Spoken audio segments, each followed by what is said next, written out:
Hey guys, All Sports 83, sporting another video at you, and this is going to be part 2 of an ongoing series I'm doing about the next-gen console and the future of NASCAR gaming. If you missed part 1, make sure you go check that out. It's called NASCAR Heat 6 and Beyond Part 1. It was kind of an intro. We also talked a little bit about some of the things that I felt they need to fix from the current games. But as you can see from the title of this video, we're going to talk about pit stops, something that has a very different mindset from me. A lot of gamers and a lot of the community doesn't really talk too much about it. I hope to shine some light on a little better aspect of how I think pit stops should be incorporated into these games moving into the future. Don't want to waste any time. Let's jump right into the video and let's talk about it.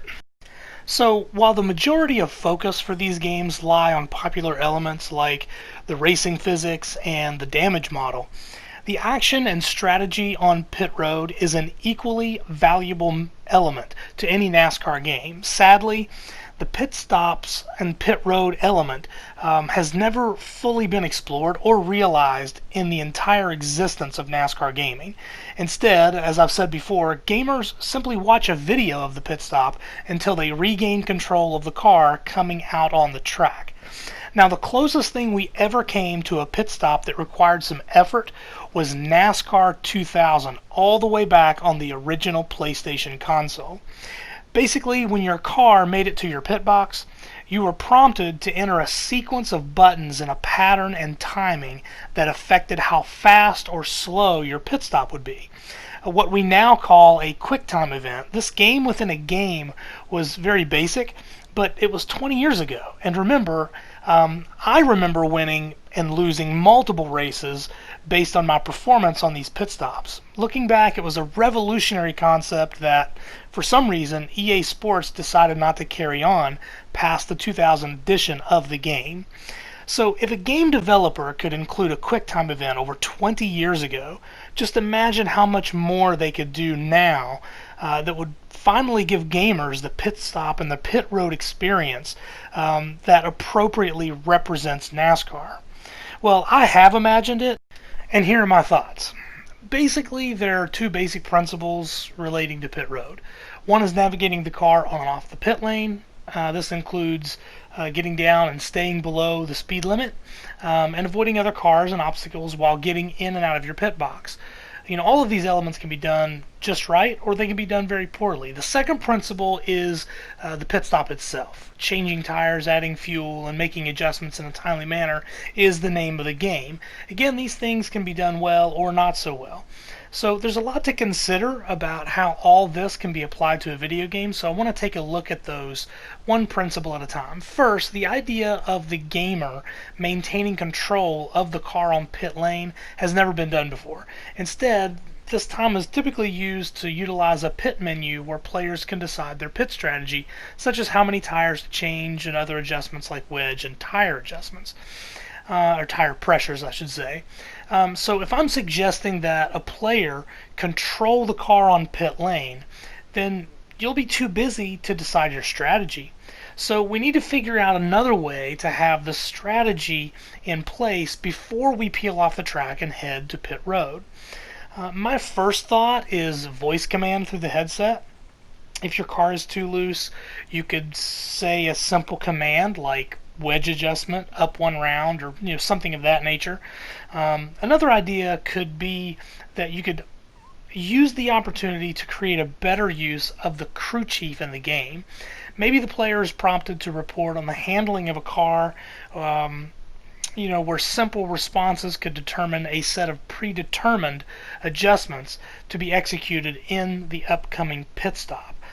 I'm sure that some brainstorming could iron out the details of making adjustments so that time on pit road can be spent actually navigating pit road.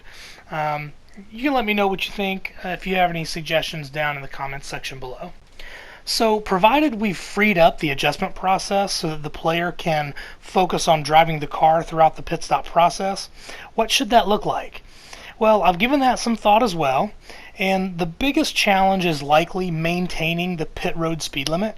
So my solution to that would be that once you've slowed the car down to pit road speed, there would be a button on the controller that you held that would automatically keep the car at that speed rather than using the throttle button. This would allow the player to then focus on avoiding other cars and finding his or her pit box. Once you get close, maybe your crew chief could give you a countdown to let you know that you're getting close. In addition to the crew chief, maybe your pit box is highlighted just a little bit, or something that would help guide you to the right spot. Lastly, it should be important how you get in your pit box. If you get too close to the inside wall, it will take longer to change the left side tires. If your car is pointed in too much of an angle toward the wall, it will take you longer to get out of your pit box. Essentially, it all matters, like real life. Once the car has come to a stop in the box, the quick time event for the pit stop can begin, which I will talk about in just a moment. After the quick time event, the jack drops, and it's up to you to get out of your pit box and safely off of pit lane back onto the track. Again, you would utilize that same button that maintains speed limit until you exit the pit lane. Now, I know that this is all very specific, and I'm sure that there are some smarter folks out there that could probably find some flaws in my version of these pit stops, but I really think that those flaws could be worked out with enough trial and effort. And obviously, I want to kind of point out at this point that this type of pit stop would be an optional setting. If a casual gamer doesn't want to take on the extra challenge of a pit stop, it should be able to be turned off for quick races or career mode. That way there's plenty of options for the type of gamer that you want to be, and just depending on what kind of experience that you want to choose for the game. Also, as for online racing, that setting would be determined by the person who created the lobby. So basically, if you jump into a lobby, you're kind of at the mercy of whoever created the lobby as to whether or not you'd be facing these types of pit stops. Also, I'll have to admit here that I'm not really sure how this concept would be different between a controller and a racing wheel setup, but again, the game developers at 704 Games can surely figure out these little details. Now let's focus on the pit stop itself. A quick time event is ideal for determining the execution of changing tires and other adjustments. Heck, I'm even fine with something similar to NASCAR 2000 that we were talking about earlier, where hitting the right buttons in a prompted sequence makes the pit stop more efficient. Maybe the sequence could be on pace with the crew hitting the lug nuts.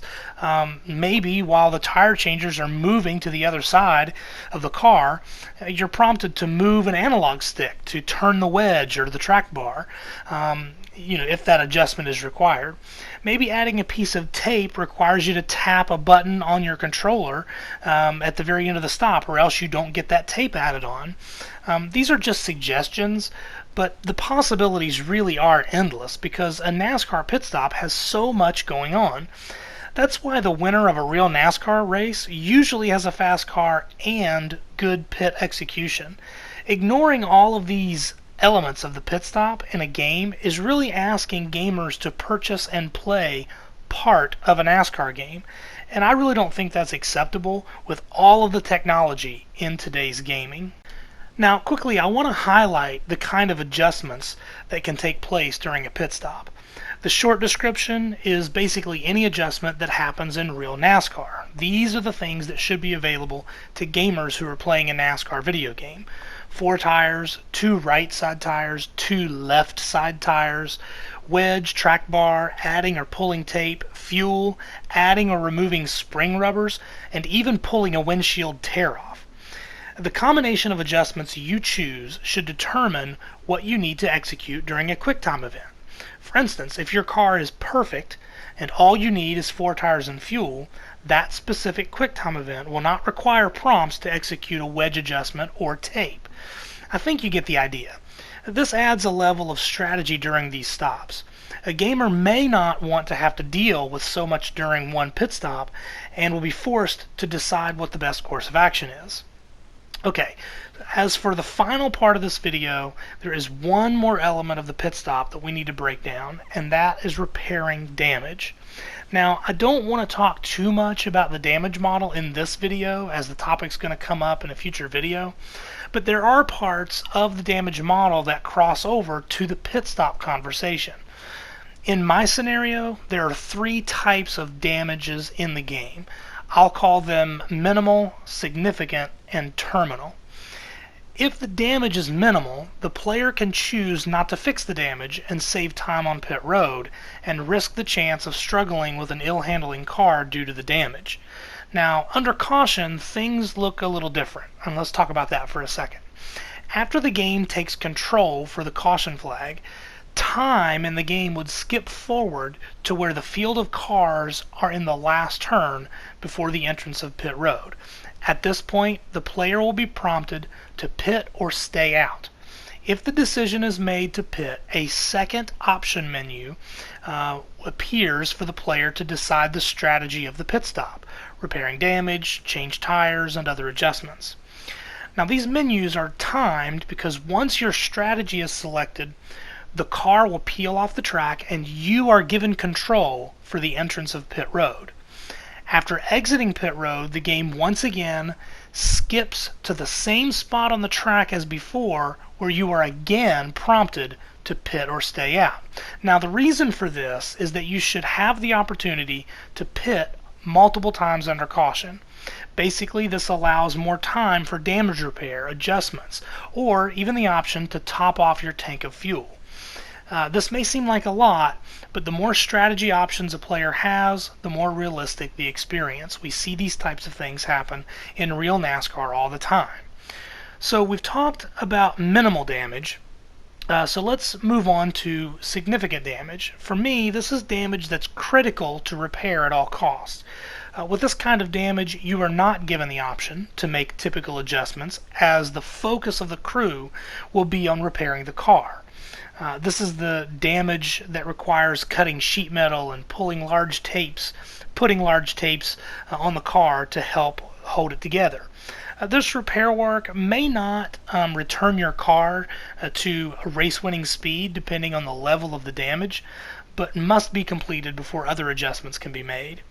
Now, for me personally, I don't think this damage repair requires a QuickTime event, because the time it takes to repair a car, really, you're going to restart in the back anyway. In fact, I'd be fine with the game skipping this repair process altogether, as there's no strategical advantage, and it could be one less thing the developers have to worry about. Finally, we have terminal damage. Simply put, your race is over, and this damage has nothing to do with the pit road video in this series. So I realize that this information about pit stops is really a lot to take in, and I'm sure it would be very difficult to execute, and it's a lot to take in for developers like 704 Games, or really any developer.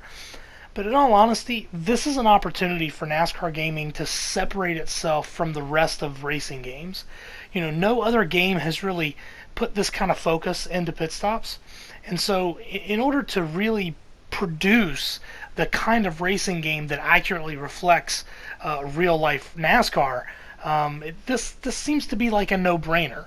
I feel like the work should be put in, and I think that 704 Games would do themselves a lot of favors, and I think it would really add to the overall experience for NASCAR gaming fans. So, I hope that this video can in some way start a conversation and maybe get the ball rolling to kind of fill out this kind of empty hole that's existed in NASCAR video games since the year 2000. In the meantime, don't be afraid to take part in the discussion below, and also be on the lookout for part 3 of this series for NASCAR Heat 6 and beyond with the next gen console. Hope you guys enjoyed it, and have a good one.